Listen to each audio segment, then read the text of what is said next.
Episode 189۔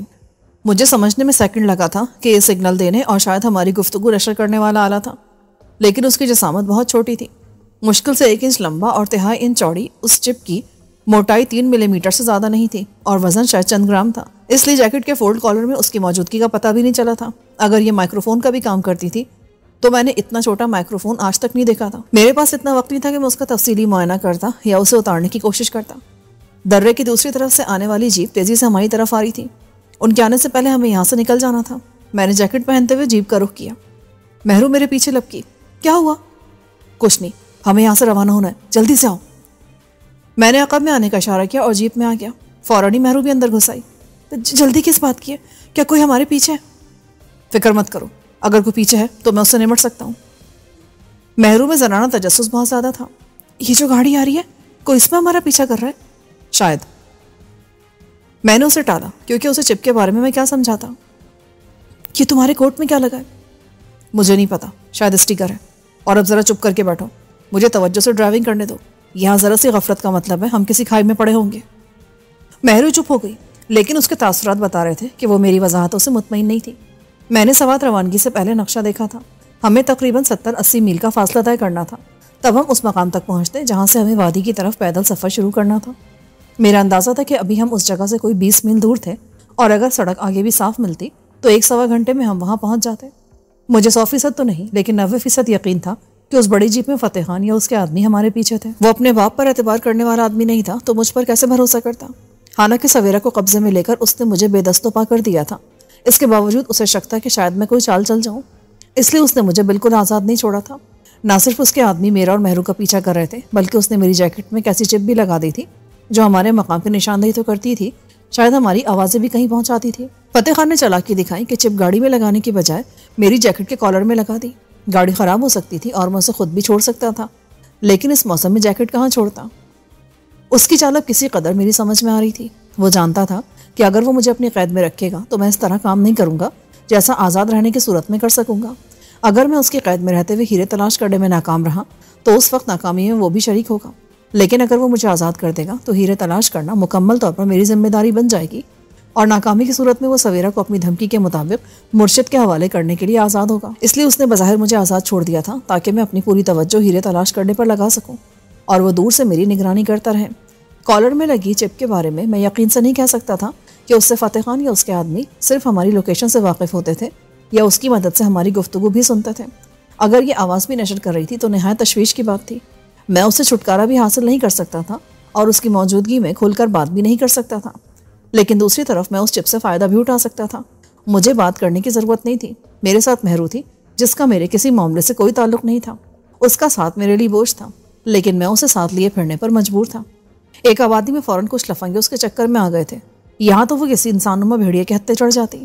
میں غور کر رہا تھا کہ اس چپ سے کس طرح فائدہ اٹھا سکتا تھا، لیکن پہلے یہ جاننا ضروری تھا کہ واقعی یہ چپ آواز بھی نشر کرتی تھی۔ درے سے گزر کر ابھی تک وہ جیپ اس طرف نہیں آئی تھی، حالانکہ ہم خاصے آگے آ چکے تھے، اور جیپ جس رفتار سے آ رہی تھی اسے لازمی درے کے پار آ جانا چاہیے تھا۔ اس کا مطلب تھا کہ اس میں فتح خان یا اس کے آدمی تھے، اور وہ صرف اس لیے تیزی سے آئے تھے کہ میں رک گیا تھا، اور جب میں نے دوبارہ سفر شروع کیا تو انہوں نے بھی مناسب فاصلے سے تعاقب شروع کر دیا۔ پیچھے تقریباً 2 کلومیٹر تک سڑک صاف تھی۔ میں نے ایک جگہ جیپ روکی۔ کیا ہوا؟ جیپ کیوں روکی ہے؟ 1 منٹ، میں ابھی آیا، تم نیچے نہیں اترنا۔ میں جیپ سے باہر آ کر ڈھلان سے نیچے جانے لگا۔ اصل میں مجھے فطرت پکار رہی تھی۔ 1 منٹ میں فارغ ہو کر اوپر آیا اور ڈرائیونگ سیٹ سنبھالی۔ تم باہر کیوں گئے تھے؟ ایک اہم چیز چھپانی تھی۔ اگر وہ فتح خان کے ہاتھ لگ گئی تو میرے لیے اچھا نہیں ہوگا۔ حسب توقع اس نے فوراً پوچھا، کہاں چھپائی ہے تم نے؟ نیچے، سرخ پتوں والی جھاڑی کے نیچے۔ میں نے جیپ آگے بڑھاتے ہوئے کہا اور رفتار سست رکھی۔ میری نظر عقبی آئینے پر تھی۔ تقریباً 1 کلومیٹر آگے نکل آنے کے بعد مجھے وہی بڑی جیپ اسی جگہ رکتی دکھائی دی جہاں میں نے جیپ روکی تھی۔ اتنی دور سے بس وہ گہرے سبز رنگ کا دھبا دکھائی دے رہی تھی اور اپنے رنگ کی وجہ سے پہچانی گئی تھی۔ یہ معلوم نہیں ہو رہا تھا کہ اس میں سے کوئی اترا ہے یا نہیں۔ میں نے جیپ کی رفتار بہت سست کر دی لیکن روکی نہیں۔ میں دیکھنا چاہتا تھا کہ وہ وہاں کتنی دیر رکتے ہیں۔ مہرو نے کچھ کہنے کی کوشش کی لیکن میں نے اسے اشارے سے خاموش رہنے کو کہا۔ اگر میرے پاس دوربین ہوتی تو میں واضح طور پر دیکھ سکتا تھا کہ وہ گاڑی روک کر کیا کر رہے ہیں۔ بہرحال ان کی حرکت سے میرا شک پختہ ہو گیا کہ چپ آواز بھی نشر کر رہی تھی۔ میری جیپ سڑک کے ایسے مقام پر پہنچ گئی تھی جہاں سے وہ جگہ نظر نہیں آتی تھی، اس لیے میں نے جیپ روکی اور سنانے کے انداز میں مہرو سے کہا، میرا خیال ہے پیٹرول کم ہو گیا ہے، 1 کین ٹنکی میں ڈال دیتا ہوں، آگے مشکل نہ ہو۔ حالانکہ ٹنکی ابھی آدھی سے زیادہ تھی۔ میں نے نیچے آ کر ایک کین اٹھایا اور ٹینک کا ڈھکن ہٹا کر کین سے اس میں پیٹرول ڈالنے لگا۔ میں نے جان بوجھ کر پیٹرول ڈالنے کی رفتار سست رکھی۔ میری نظر وادی میں نیچے سڑک پر موجود گاڑی پر تھی۔ سست رفتاری کے باوجود ٹینک فل ہو گیا تھا اور نیچے والی گاڑی حرکت میں نہیں آئی تھی۔ اس کا مطلب تھا وہ سرخ پتوں والی جھاڑی تلاش کر رہے تھے، جبکہ وہاں سرخ پتوں والی کوئی جھاڑی تھی ہی نہیں۔ اس موسم میں کسی جھاڑی پر پتوں کا امکان نہ تھا۔ میں زیادہ دیر وہاں رک بھی نہیں سکتا تھا، ورنہ ان لوگوں کو شبہ ہو جاتا کہ میں ان کی موجودگی اور تعقب کرنے کا طریقہ سمجھ گیا ہوں۔ اس لیے مجبوراً میں آگے روانہ ہو گیا۔ سورج پہاڑوں کے پیچھے غائب ہونے والا تھا اور میرے اندازے کے مطابق ابھی 10 کلومیٹر کا سفر باقی تھا۔ اندھیرے سے پہلے یہ سفر طے کر لینا تھا، ورنہ نقشے کے مطابق اس جگہ کی نشانیاں دیکھنا مشکل ہو جاتا۔ سفر کا آغاز تو اگلی صبح ہی کرنا تھا، لیکن اس سے پہلے اس جگہ پہنچ جانا ضروری تھا۔ میں نے بھی 5 کلومیٹر کا فاصلہ طے کیا تھا کہ تاریکی چھانے لگی اور چند منٹ کے اندر ہر طرف اندھیرا پھیل گیا۔ میں نے جیپ کی ہیڈ لائٹس پہلے سے ہی آن کی ہوئی تھی۔ کچھ دیر بعد مہرو نے کہا، مجھے بھوک لگی ہے۔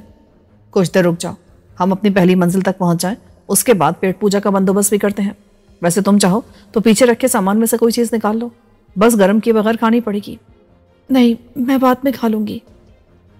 نقشے کے مطابق مجھے سڑک کے دائیں طرف ایک ایسی وادی میں مڑنا تھا جس کا آغاز وی کی صورت بناتی 2 چھوٹی پہاڑیوں سے ہو رہا تھا، اور جہاں وی کی دونوں لکیریں مل رہی تھیں وہاں ایک چھوٹا سا نالا تھا جس پر چھوٹا سا پل بنا ہوا تھا۔ ہمیں اسی مقام سے وادی کی طرف گھوم جانا تھا، اور یہی لمبی وادی آگے جا کر اس وادی سے ملتی تھی جہاں برڈ شاہ نے کہیں ہیرے چھپائے تھے، اور وہ ہیرے مجھ جیسے غیر متعلق آدمی کے لیے مصیبت بن گئے تھے۔ جیپ کا الٹیمیٹر بتا رہا تھا کہ اس وقت ہم 7400 فٹ کی بلندی پر تھے اور یہاں ہر طرف برف کی سفیدی تھی۔ باہر کا ٹیمپریچر کئی درجہ منفی میں جا چکا تھا اور ابھی اس کے مزید گرنے کا امکان تھا۔ رات ہوتے اوپر سے اوس نما دھند گرنے لگی اور کچھ دیر بعد 10 گز سے آگے کچھ نظر نہیں آ رہا تھا۔ میں نے جیپ کو مستقل پہلے گیئر میں رکھتے ہوئے چیوٹی کی رفتار سے سفر جاری رکھا۔ یہاں سڑک تنگ تھی اور بعض مقامات پر تو بس گزرنے کی جگہ تھی۔ 2 گھنٹے سے اس سڑک پر کوئی اور گاڑی نظر نہیں آئی تھی، گویا یہاں آمد و رفت نہ ہونے کے برابر تھی۔ سڑک اب نیچے کی طرف جا رہی تھی کیونکہ بلندی کم ہوتی جا رہی تھی۔ 7000 فٹ سے نیچے آنے پر ہمیں دائیں طرف وی کی صورت والی پہاڑیاں دکھائی دینے لگی۔ کہلانے کو یہ چھوٹی تھی، لیکن بس یہاں موجود دوسرے پہاڑوں کے مقابلے میں چھوٹی تھی، ورنہ ان کی بلندی بھی 1000 فٹ سے زیادہ ہی تھی۔ ذرا دیر بعد ہم اس چھوٹے سے پل تک پہنچ گئے جہاں سے اتر کر ہمیں وادی میں داخل ہونا تھا۔ میں نے جیپ سڑک کے کنارے روکی اور ٹارچ لے کر نیچے اترا۔ میں نے پل کے دونوں طرف سے نیچے جانے والے راستے کا جائزہ لیا اور اگلے حصے کو بہتر پایا۔ میں جیپ یہاں سڑک پر نہیں چھوڑ سکتا تھا۔ فی الحال تو ہمیں نیچے اتر کر شب بسری کی تیاری کرنا تھی۔ اگلی صبح دیکھتے کہ جیپ کہاں تک لے جا سکتے تھے، اس سے آگے پیدل سفر کرتے۔ تاریکی اور دھند کی وجہ سے جیپ کسی قدر مشکل سے نیچے آئی اور اسے خشک نالے کے ساتھ روک کر ہم نیچے اتر آئے۔ مہرو نے ذرا سی دیر میں کچھ خشک لکڑیاں جمع کی اور الاؤ سلگا لیا۔ اگرچہ سامان میں اسپرٹ سے جلنے والا لیمپ اور اسپرٹ بھی تھا، لیکن اسے بچا کر رکھنا ضروری تھا تاکہ کہیں آگے کام آتا۔ یہاں لکڑیاں مل رہی تھی اور الاؤ سے ہم خود کو گرم بھی رکھ سکتے تھے۔ کھانے کے لیے ہمارے پاس بہت کچھ تھا اور بھوک بھی لگ رہی تھی۔ مہرو نے چیزیں نکالی اور گرم کرنے لگی۔ میں کافی کا سامان نکال کر کافی بنانے لگا۔ میں نے کھانے سے پہلے کافی لی۔ الاؤ ایک بڑے پتھر کے پیچھے اس طرح روشن کیا کہ سڑک سے اس کی روشنی نظر نہ آئے۔ ویسے بھی یہاں جھاڑیاں تھیں۔ فتح خان اور اس کے آدمی جانتے تھے کہ ہم کہاں ہیں۔ کھانے کے بعد میں نے دوبارہ کافی گرم کی اور اس بار مہرو نے بھی لی اور منہ بنا کر پیتی رہی۔ اس کی جیکٹ بھی تقریباً مجھ جیسی تھی۔ اسے دیکھتے ہوئے اچانک مجھے خیال آیا اور میں نے اسے اشارے سے خاموش رہنے کا کہتے ہوئے اس کے عقب میں آ کر اس کی جیکٹ کا کالر اوپر کیا۔ حسب توقع مجھے اس پر بھی ویسی ہی چپکی نظر آئی۔ میں نے کالر واپس موڑ دیا۔ مہرو سوالیہ نظروں سے میری طرف دیکھ رہی تھی۔ میں نے سوچ کر اشارے سے اسے جیکٹ اتارنے کو کہا اور اپنی جیکٹ بھی اتار دی۔ سردی کی شدت نے چند لمحے کے لیے ہمیں لرزا دیا۔ وہ سمجھی نہیں کہ میں اسے جیکٹ اتارنے کا کیوں کہہ رہا ہوں۔ بہرحال اس نے ہچکچاتے ہوئے جیکٹ اتار دی۔ میرے اشارے پر جیکٹس وہیں الاؤ کے پاس چھوڑی اور ہم جیپ کے اندر آ گئے۔ میں اس کے چہرے پر عجیب سے تاثرات دیکھ رہا تھا، اس لیے اندر آتے میں نے دھیمی آواز میں کہا، غلط مت سمجھنا، میں تم سے بات کرنا چاہ رہا ہوں۔ ہماری جیکٹوں کے کالر میں جو چیز لگی ہے اس سے ہماری باتیں کہیں اور سنی جاتی ہیں۔ اسے تعجب ہوا، لیکن بہرحال وہ اس دور کی عورت تھی۔ اس قسم کی چیزیں اب خانہ بدوشوں کے لیے بھی اجنبی نہیں رہی۔ لیکن یہ تو بہت چھوٹی ہے۔ ہاں، اتنی چھوٹی میں نے بھی نہیں دیکھی، لیکن تم نے دیکھا؟ جب میں نے راستے میں فتح خان سے چیز چھپانے کی بات کی تو پیچھے آنے والی گاڑی اسی مقام پر رکی تھی اور وہ وہاں چیز تلاش کرتے رہے تھے، لیکن کوئی چیز ہوتی تو ملتی نا۔ بہرحال اس سے ثابت ہو گیا ہے کہ اس چیز کی مدد سے وہ ہماری جگہ سے بھی واقف ہو جاتے ہیں اور ہماری باتیں بھی سنتے ہیں۔ وہ ذہین عورت تھی، میری بات کا مطلب سمجھ کر پریشان ہو گئی۔ تب کیا کریں؟ اس موسم میں کوٹ کے بغیر بھی تو نہیں رہ سکتے۔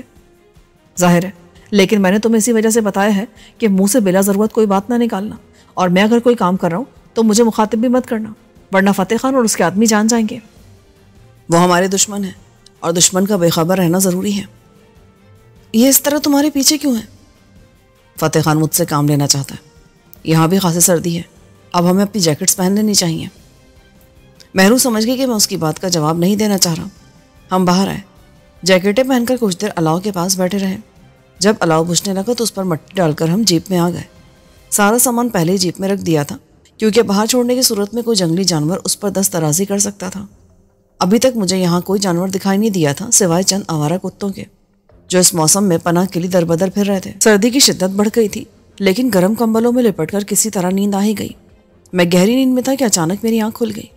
پہلے تو میری سمجھ میں نہ آیا، لیکن جب میں نے برابر میں دیکھا تو مہرو غائب تھی۔ وہ کس وقت جیپ سے باہر گئی تھی مجھے بالکل پتہ نہیں چلا۔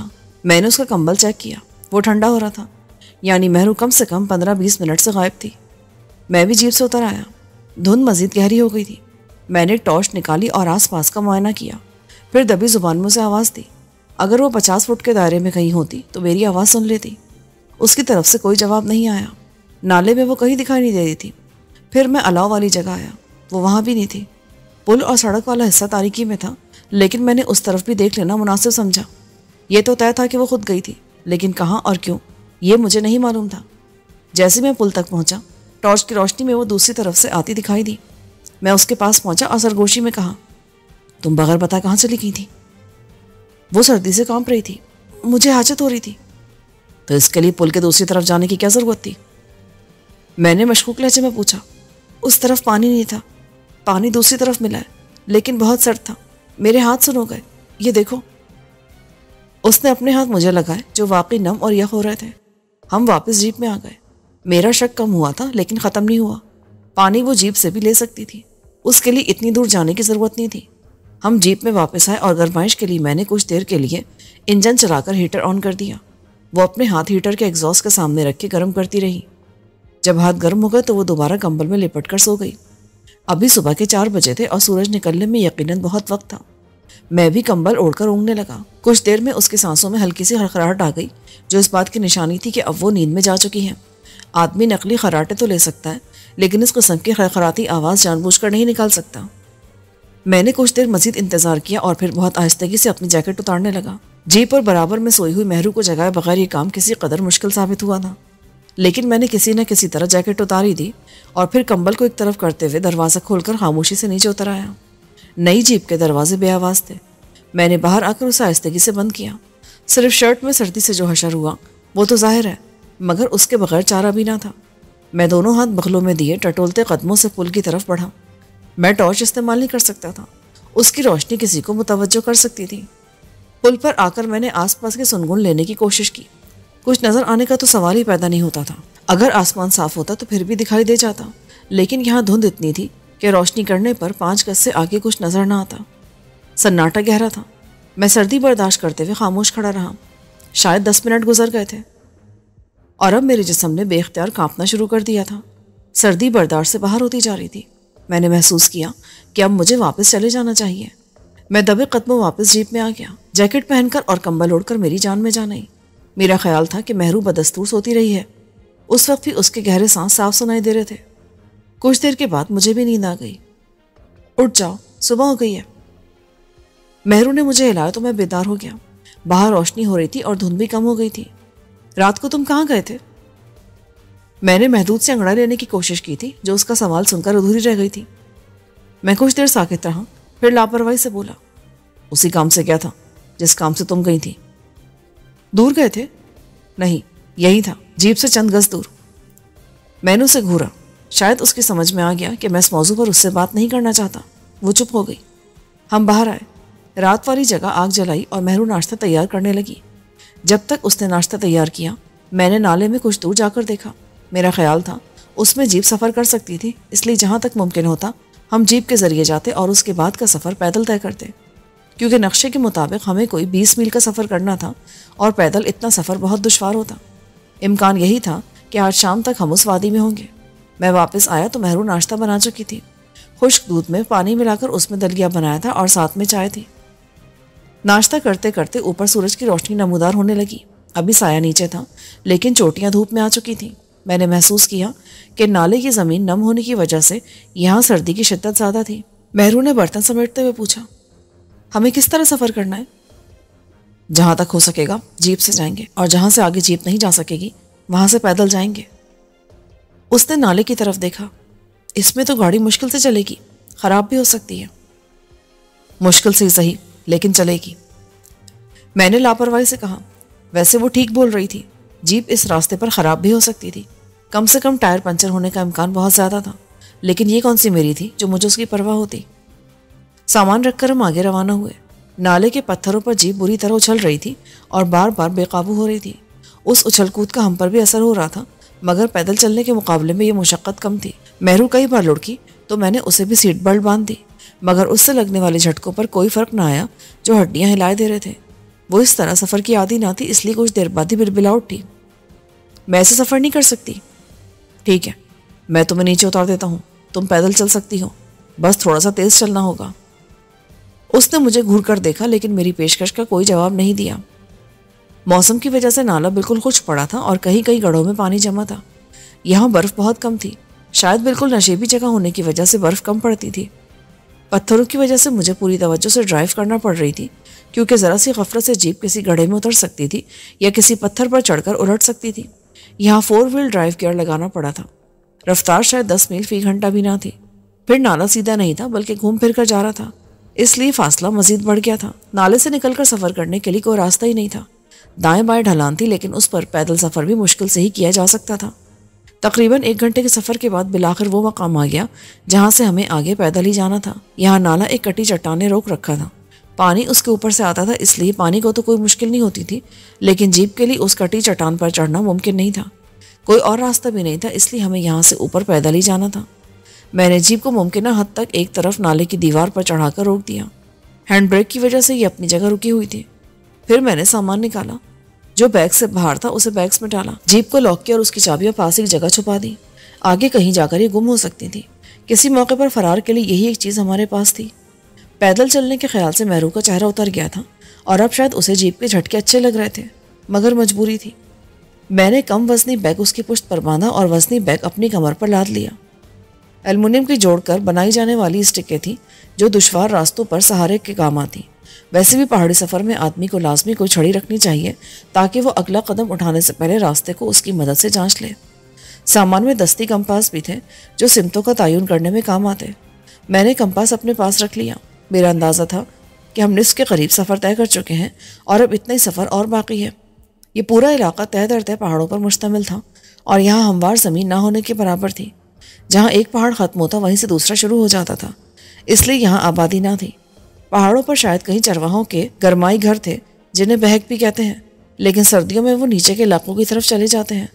مجھے آس پاس ایسی کوئی نشانی نظر نہ آئی جس سے پتہ چلتا کہ یہاں لوگ بستے ہیں اور انسانوں کی آمد و رفت ہوتی ہے۔ چاروں طرف زمین فطری حالت میں نظر آ رہی تھی۔ خانہ بدوش ہونے کی بنا پر مہرو نے بھی یہ بات محسوس کی۔ اس نے کہا، یہ علاقہ ویران ہے، یہاں انسان نہیں رہتے۔ ہاں، شاید ہی دشوار گزار ہے اور کسی سڑک سے دور پڑتا ہے۔ ہم کوشش کر کے کٹی چٹان پر چڑھ گئے۔ یہاں سے آگے راستہ زیادہ پتھریلا تھا۔ نالے کی تہ میں پتھروں کی تہ بچھی تھی اور اس پر چلنا بہت مشکل تھا، اس لیے ہم کسی قدر اوپر ڈھلان کی طرف آئے اور اس پر سفر کرنے لگے۔ سورج بلند ہونے سے دھوپ اب نیچے تک آ رہی تھی، لیکن اس سے سردی کی شدت میں کوئی خاص کمی نہیں آئی تھی۔ بس صبح کے مقابلے میں دھند نہیں تھی اور راستہ واضح دکھائی دے رہا تھا۔ 1 گھنٹے بعد جب چل چل کر ہماری ٹانگیں دکھنے لگی اور مہرو نے اعلان کیا کہ اب اس سے مزید نہیں چلا جائے گا تو ہم آرام کرنے کے لیے ایک چٹان پر بیٹھ گئے۔ میں نے محسوس کیا کہ مہرو اب فکر مند تھی۔ اس نے صبح سے مجھ سے کوئی سوال نہیں کیا تھا، لیکن اب وہ رہ نہ سکی۔ فتح خان تم سے اور مجھ سے کیا چاہتا ہے؟ اپنے بارے میں تو میں تمہیں بتا چکا ہوں کہ وہ مجھ سے ایک چیز تلاش کروانا چاہتا ہے، لیکن تمہارے بارے میں کیا کہہ سکتا ہوں؟ مجھے لگتا ہے وہ مجھے تمہارے ساتھ رکھنا چاہتا ہے۔ دیکھا تو اس بازار میں اچانک وہ بدماش لوگ آ گئے تھے اور وہ چاہتے تو مجھے آسانی سے لے جاتے، لیکن وہ جیسے کھیل رہے تھے، مجھے چھیڑ رہے تھے، اور پھر تم نے دیکھ لیا جب تم نے ان کو مارا تو وہ کتنی آسانی سے مار کھا گئے۔ میں نے سوچا کہ وہ عقل مند تھی، خود میں بھی یہی سوچ رہا تھا، لیکن کہنے سے گریز کر رہا تھا۔ اس نے کہہ دیا، وجہ یہی ہو سکتی تھی کہ فتح خان مجھ پر دوہری نظر رکھ سکے۔ ایک چپ کسی وجہ سے خراب بھی ہو سکتی تھی، لیکن 2 چپوں میں اس کا امکان کم تھا۔ دوسرے میرے ساتھ کوئی ہوتا تو میں اس سے بات کرتا، اس طرح فتح خان کو جاننے میں آسانی رہتی کہ میں کیا کر رہا ہوں۔ اکیلا آدمی کس سے بات کر سکتا ہے؟ یہی وجہ ہو سکتی تھی کہ اس نے مہرو کو بھی میرے ساتھ کر دیا تھا۔ اب تم کیا چاہتی ہو؟ اگر واپس جانا چاہتی ہو تو جا سکتی ہو۔ اس نے نفی میں سر ہلایا۔ کسی آبادی میں یہ ممکن تھا، لیکن یہاں سے میں کیسے واپس جاؤں؟ اور مجھے یقین ہے فتح خان اور اس کے آدمی پیچھے ہوں گے، وہ مجھے پکڑ لیں گے اور میرے ساتھ۔ وہ بولتے بولتے چپ ہو گئی۔ میں سمجھ گیا کہ وہ کیا کہنا چاہتی تھی۔ فتح خان سے میرا واسطہ وقفے سے پڑتا رہا تھا۔ اس سے پہلی مدبھیڑ میں تاثر ایسا تھا کہ وہ نہایت وحشی اور عقل و خرد سے عاری مجرم شخص ہے، جو صرف قتل و غارت گری کرنا جانتا ہے۔ لیکن اپنے دوسرے دور میں وہ پہلے سے بالکل مختلف شخص نظر آیا۔ وہ نہایت چالاکی سے کام لیتا تھا اور اپنے حریفوں کو حیران کر دیتا تھا۔ در حقیقت میں نے ہمیشہ اسے انڈر ایسٹیمیٹ کیا تھا اور ایک معمولی درجے کا بدمعاش سمجھا تھا۔ میں نے اسے مرشد کے پائے کا حریف نہیں سمجھا تھا، حالانکہ وہ حیرت انگیز طور پر مرشد کی گرفت سے بھی نکل آیا تھا۔ پھر اس نے مرشد کو نقصان پہنچایا اور اسی کے شر میں دندناتا ہوا پھر رہا تھا۔ اس کا مطلب تھا میں نے اسے کمتر سمجھ کر غلطی کی تھی اور آج مجھے اسی کا خمیازہ بھگتنا پڑ رہا تھا۔ اچانک مجھے خیال آیا، اگر مہرو کو ڈرانے اور روکنے والے فتح خان کے آدمی تھے تو انہوں نے مجھے اتنی آسانی سے پستول کیسے دیا؟ میں نے مہرو کو خاموش رہنے کا اشارہ کرتے ہوئے جیکٹ کے اندر موجود پستول نکالا، اس میں سے میگزین نکال کر اس کو کھولا اور پھر اس میں سے فائرنگ پن غائب دیکھ کر میں گہری سانس لے کر رہ گیا۔ یہی وجہ تھی کہ انہوں نے پستول اتنی آسانی سے میرے حوالے کر دیا تھا۔ میں خوش تھا کہ میں نہتتا نہیں تھا، لیکن اب پتہ چلا کہ پستول کی حیثیت 1 کلو لوہے سے زیادہ نہیں تھی۔ اس سے یہ تو ثابت ہو گیا تھا کہ بازار میں حملہ کرنے والے فتح خان کے ہی آدمی تھے اور ان کا مقصد مہرو کو مجھ سے الگ ہونے سے روکنا تھا۔ وہ اپنے مقصد میں کامیاب رہے تھے۔ آدھے گھنٹے آرام کرنے کے بعد ہم دوبارہ روانہ ہوئے اور مزید 1.5 گھنٹے کے سفر کے بعد اس وادی میں داخل ہو گئے۔ میں نے پہلی نظر میں وادی کو شناخت کر لیا تھا۔ اس وقت ہم وادی میں داخل ہونے والے حصے پر کھڑے تھے۔ یہاں کسی قدر بلندی تھی اور سامنے دور تک پھیلی وادی کا منظر صاف دکھائی دے رہا تھا۔ ہم اپنی منزل پر پہنچ گئے ہیں۔ مجھے یہیں وہ چیز تلاش کرنی ہے۔ کیا وہ کوئی قیمتی چیز ہے؟ ایسا ہی سمجھ لو، لیکن مجھے اس کی پرواہ نہیں ہے۔ البتہ فتح خان اس کے پیچھے پاگل ہو رہا ہے۔ تمہیں اندازہ ہے کہ وہ چیز کہاں ہے؟ بالکل نہیں، وہ اس 1 میل پر پھیلی وادی میں کہیں بھی ہو سکتی ہے۔ تب تم اسے تلاش کیسے کرو گے؟ یہ تو میں بھی نہیں جانتا، لیکن میرے پاس 7 دن کی مہلت ہے۔ 7 دن؟ یہاں تو کوئی چیز تلاش کرنے کے لیے 7 مہینے بھی ناکافی ہیں۔ فتح خان تمہیں بیوقوف بنا رہا ہے۔ اس نے شاید تمہیں پھنسانے کے لیے یہاں بھیجا ہے۔ شاید، میں نے مبہم انداز میں کہا۔ مہرو کا رد عمل دیکھتے ہوئے میرے ذہن میں خیال آ رہا تھا۔ وادی میں اترتے ہوئے میں نے قدرتی پتھریلے کھنڈرات کا رخ کیا۔ مہرو خاموشی سے میرے پیچھے آ رہی تھی۔ سورج اب سر پر آ گیا تھا۔ کھنڈروں میں غار نما جگہ منتخب کر کے ہم نے اپنا سامان رکھا اور بیٹھ کر آرام کرنے لگے۔ میں نے بلند آواز سے کہا، میں تھک گیا ہوں، کچھ دیر آرام کروں گا۔ میں بھی تھک گئی ہوں، یہ بہت مشکل سفر ہے۔ کاش میں تمہاری بات مان لیتی اور واپس چلی جاتی۔ اس وقت مان لیتی، اب تو بہت دیر ہو گئی۔ یہ کہتے ہوئے میں نے اپنی جیکٹ اتارنی شروع کر دی اور اسے بھی جیکٹ اتارنے کا اشارہ کیا۔ اس بار وہ میری بات سمجھ گئی۔ اس نے بلا چوں چرا جیکٹ اتار دی۔ ہم دبے قدموں اس غار سے ذرا دور آئے جہاں سے چپس میں لگے مائکرو فون ہماری آواز کیچ نہیں کر سکتے تھے۔ پھر بھی میں نے سرگوشی سے کام لیا۔ مہرو، بات دراصل یہ کہ فتح خان تمہیں واپس نہیں جانے دیتا، اور اگر تم ایسی کوشش کرتی تو وہ تمہیں قتل کر دیتا۔ میں سمجھتی ہوں، بات اب میری سمجھ میں آ گئی ہے۔ تم نے اس کے 4 نہایت اہم آدمیوں کو قتل کیا ہے اور وہ کسی صورت تمہیں معاف نہیں کرے گا، مگر اس طرح چھوڑنا، یہ میری سمجھ میں نہیں آیا۔ اس نے چھوڑا نہیں ہے، اب بھی تم اس کے قیدی ہو۔ وہ ہم دونوں کی مکمل نگرانی کر رہا ہے، ہماری آوازیں تک سن رہا ہے۔ مجھے یقین ہے اس وقت بھی وہ ہم سے زیادہ دور نہیں ہوگا۔ اس طرح تمہاری مدد سے میری نگرانی کے لیے تمہیں چھوڑا ہوا ہے، لیکن جیسے اس کا کام نکلے گا وہ تمہیں مار دے گا یا اپنے درندہ صفت ساتھیوں کے حوالے کر دے گا۔ دونوں صورتوں میں تمہارا انجام ایک ہی ہوگا۔ مہرو ڈر گئی۔ میں سمجھتی ہوں، پر میں کیا کروں؟ مہرو، اگر تم ہمت سے کام لو تو اپنے ساتھ میری جان بھی بچا سکتی ہو اور تمہارا مستقبل بھی محفوظ ہو سکتا ہے۔ وہ کیسے؟ تمہیں کوشش کر کے یہاں سے نکلنا ہوگا اور ایک جگہ پہنچنا ہوگا، وہاں سے تمہیں مدد مل جائے گی۔ کہاں؟ یہ مجھے نہیں معلوم، لیکن تمہیں مغرب کی طرف جانا ہوگا، شاید ان پہاڑوں کے پیچھے۔ اس کے پیچھے آبادی ہے، وہاں تمہیں راجہ عمر دراز کے بارے میں معلوم کرنا ہوگا۔ اگر تم ایک بار اس تک پہنچ گئی تو بالکل محفوظ ہو جاؤ گی، پھر تم میری مدد بھی کر سکو گی۔ راجہ تمہارا دوست ہے؟ ایسا ہی سمجھ لو۔ ٹھیک ہے، میں جاؤں گی، لیکن فتح خان میرے کوٹ کی وجہ سے میرے پیچھے نہیں آئے گا کیا؟ یہ سوچنے کی بات تھی۔ فتح خان فوراً جان جاتا کہ وہ مجھ سے الگ ہو کر کہیں جا رہی ہے، وہ اسے دوبارہ پکڑ لیتا یا جان سے مار دیتا۔ مجھے جیکٹ میں لگی چپ کا کچھ کرنا تھا۔ سوچتے ہوئے ایک تدبیر میرے ذہن میں آئی۔ دیکھو، تم کسی بہانے مجھ سے لڑو گی اور بظاہر ایسا ہوگا کہ تم مجھ سے لڑو گی اور میں تمہیں دھکا دوں گا، تم گرو گی اور کوٹ میں لگی چپ پتھر سے ٹکرا کر بیکار ہو جائے گی۔ ہاں ایسا ہو سکتا ہے، لیکن میں تم سے لڑوں گی کیوں؟ کسی بھی بہانے سے۔ اس لیے بھی لڑ سکتی ہوں کہ میں تمہیں اجاڑ جگہ لے آیا ہوں۔ اس طرح جب تم فرار ہوگی تو فتح خان کو بھی یہ حقیقت لگے گی، ورنہ وہ بہت شاطر آدمی ہے، اتنی آسانی سے کسی بات پر یقین نہیں کرتا۔ ہاں یہ ٹھیک ہے، لیکن اداکاری ٹھیک کرنا۔ فتح خان کو ایسا لگنا چاہیے کہ تم سچ مچ مجھ سے لڑ رہی ہو۔ ہم واپس آ گئے۔ میں نے اپنی جیکٹ پہنی اور مہرو کی جیکٹ اپنے پاس رکھی۔ پھر میں نے اس سے کہا، کیا سوچ رہی ہو؟ میں تو پھنس گئی، مجھے کیا پتا تھا کہ تم مجھے ایسی جگہ لے آؤ گے۔ وہ اچھی اداکاری کر رہی تھی۔ میں نے اسے اشارے سے داد دی۔ میں نے تمہیں پہلے ہی بتا دیا تھا۔ نہیں، تم نے مجھے یہ نہیں بتایا تھا، تم نے مجھے دھوکہ دیا ہے، میں تمہیں مار ڈالوں گی۔ وہ اٹھ کر میرے پاس چلی آئی۔ ارے تمہارا دماغ خراب ہے کیا؟ پیچھے ہٹو۔ مہرو نے یوں چیخ ماری جیسے میں نے اسے دھکا دیا ہو اور وہ پیچھے جا گری ہو۔ اسی لمحے میں نے مہرو کی جیکٹ کے کالر میں لگی چپ کو انگلی سے دبا کر توڑ دیا۔ کیا ہوا؟ تمہیں چوٹ تو نہیں آئی؟ جنگلی، اتنی زور سے دھکا دیا میری گردن پتھر سے ٹکرا گئی۔ میں نے اشارے سے اسے بہترین اداکاری پر داد دی۔ معاف کرنا، تم پر بھی تو اچانک بھوت سوار ہو گیا تھا۔ بہرحال میں نے تمہیں یہاں آنے سے پہلے ہی بتا دیا تھا۔ میں نے اسے جیکٹ تھما دی۔ وہ جیکٹ پہنتے ہوئے بولی، میں واپس جاؤں گی۔ میرا نہیں خیال کہ تم واپس جا سکو گی۔ مجھے یقین ہے فتح خان اور اس کے آدمی یہیں کہیں آس پاس موجود ہوں گے، لیکن مجھے یقین نہیں ہے۔ تم فتح خان کو جانتی نہیں ہو۔ بہرحال جب تم کوشش کرو گے تو تمہیں خود پتہ چل جائے گا۔ میں نے ایک بار پھر اپنی جیکٹ اتاری اور مہرو کو ذرا دور لایا۔ میں وادی کا جائزہ لینے نکلوں گا اور تم یہاں رہو گی۔ تم اپنے راستے کے لحاظ سے کھانے پینے کا سامان اپنے بیگ میں ڈال کر یہاں سے نکل جانا۔ اس کے چہرے پر فکر کے تاثرات نظر آئے۔ شاید اب وہ اکیلے جاتے ہوئے ڈر رہی تھی۔ کیا میں وہاں اکیلی پہنچ جاؤں گی؟ یہ تو میں نہیں کہہ سکتا، لیکن آدمی ہمت اور کوشش کرے تو کیا کچھ نہیں کر سکتا۔ یوں سمجھ لو تمہیں فتح خان کی قید سے فرار ہونے کا موقع مل رہا ہے، اس لیے تمہیں یہ نہیں سوچنا چاہیے کہ آگے کیا ہوگا۔ تم اس موقع سے فائدہ اٹھاؤ۔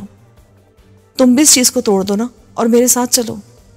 میں ایسا نہیں کر سکتا، کیونکہ میری ایک عزیز ترین ہستی فتح خان کی قید میں ہے اور میں اس کے لیے ذرا سا بھی خطرہ مول نہیں لے سکتا۔